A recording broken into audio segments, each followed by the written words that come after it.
pembelajaran jarak jauh, tema 1, subtema 1 tentang keberagaman budaya bangsaku.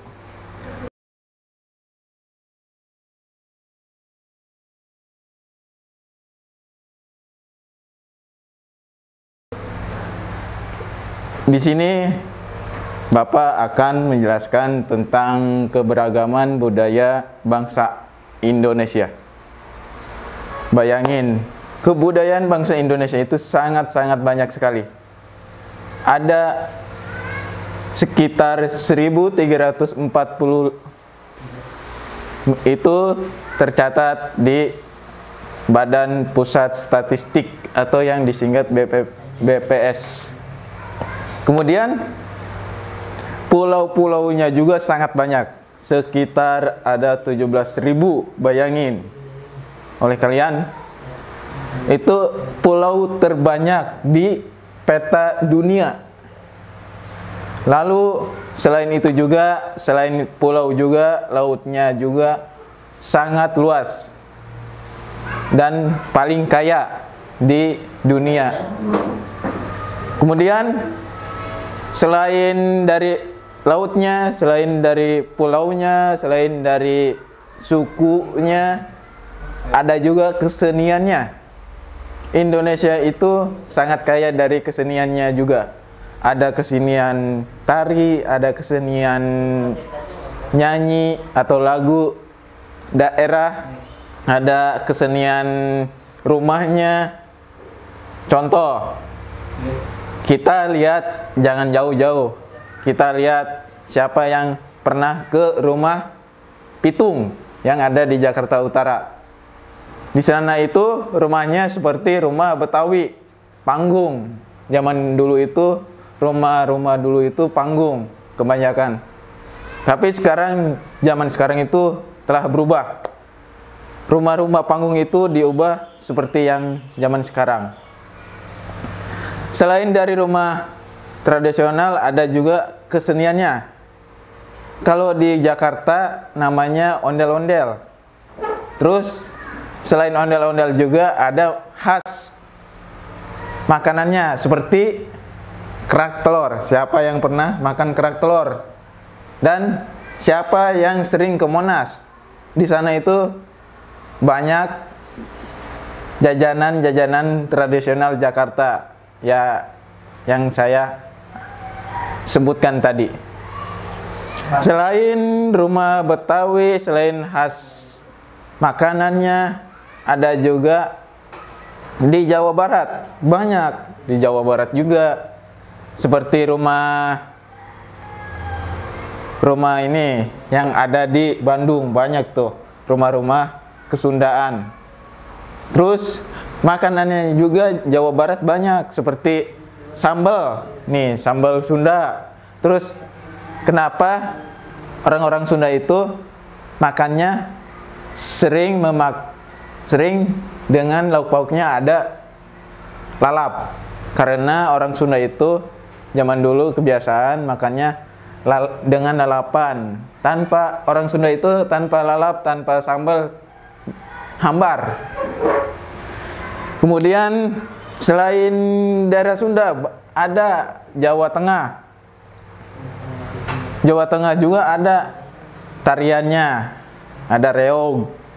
Tahu reog yang dari daerah Ponorogo. Kemudian gudeg. Tahu gudeg itu bahannya dari apa? Buah nangka. Gudeg itu dari daerah istimewa Yogyakarta, ya. Selain itu juga tariannya di Jawa Barat ada tarian Jaipong, ada tarian Manuk Dadali, dan sebagainya lah, banyak. Kalau keseniannya itu ada angklung. Di Bandung itu ada nama tempatnya itu Saung Bejo. Nah, Saung Bejo seperti ini, dan angklungnya seperti ini, ya. Tahu angklung kan? Ini khas Sunda juga, tapi ada yang beranggapan ini itu dari luar Jawa. Kalau di Pulau Jawa itu ini terbuat bambu. Ini namanya karinding. Cara mainnya begini.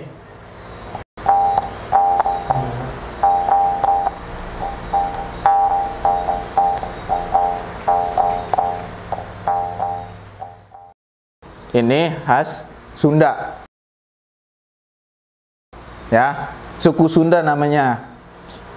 Ini dimainkannya ketika saat waktunya panen di daerah Priangan atau daerah seperti Ciamis, terus Garut, terus Bandung juga ada, terus Tasik, Malaya. Nah, ini ketika saat waktunya panen padi, ya. Nah, selain ini juga ada kesenian Jaipong, ada Aceh, namanya tari Bungong Jempa. Nah, tari Bungong Jempa itu seperti ini gerakannya, dan gerakannya ada dua. Kalau seperti ini gerakannya gerakan ketika berdiri, ya, berdiri.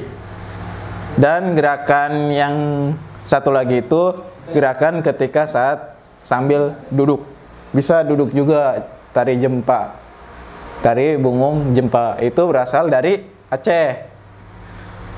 Aceh itu sukunya Melayu. Kenapa Melayu? Karena itu pernah dikuasai oleh kerajaan Melayu dari tanah Malaysia sampai ke Aceh. Nah, kenapa suku Melayu itu? Karena sebabnya. Nah, sekarang coba kalian memahami tentang gagasan pokok dengan gagasan pendukung. Gagasan pokok itu adalah gagasan ide pokok atau ide utama di dalam kalimat atau di dalam kalimat sampai satu paragraf. Nah, coba kalian pahami tentang gagasan pokok terlebih dahulu, ya. Gagasan pokok adalah gagasan ide utama atau gagasan yang tentang utama di dalam paragraf. Kemudian kalau tentang gagasan pendukung itu gagasan yang mendukung gagasan pokok. Jadi coba kalian pahami dulu gagasan pokok dan gagasan pendukung itu ada di halaman awal. Di halaman awal atau halaman 4 dan 5. Di situ sudah tercatat penjelasannya. Kemudian selain tari juga ada alat musik atau alat untuk musik, ya. Contohnya yang ini. Nah, ini kita harus mendengarkan secara ini, ya, secara fokus. Coba kalian mendengarkan itu ada 3. Ada melalui air atau cairan, ada melalui benda padat, ada juga melalui tali. Contohnya, kalau air itu kalian dipukul-pukul, kalian dengarkan suaranya. Nah, itu suaranya seperti apa? Seperti ombak yang ada di pantai. Suaranya geremicik atau bagaimana. Kemudian dari barang padat. Contohnya dari gendang. Gendang itu bunyinya seperti apa sih kalau dipukul? Nah, kalau dari tali, coba kalian buatlah telepon sederhana. 2 anak. Coba buat 2 anak. Nah, 2 anak itu 1 anak pegang kaleng atau pegang aqua gelas. lalu disambungkan dengan tali.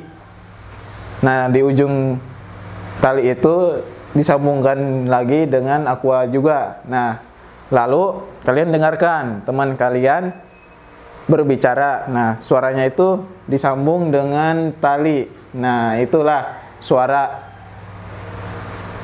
Kita fokus harus suaranya. Itu. Terima kasih. Tetap semangat untuk belajar. Jangan lupa manjada wajada, walaupun belajar jarak jauh, kalian tetap semangat. Assalamualaikum warahmatullahi wabarakatuh.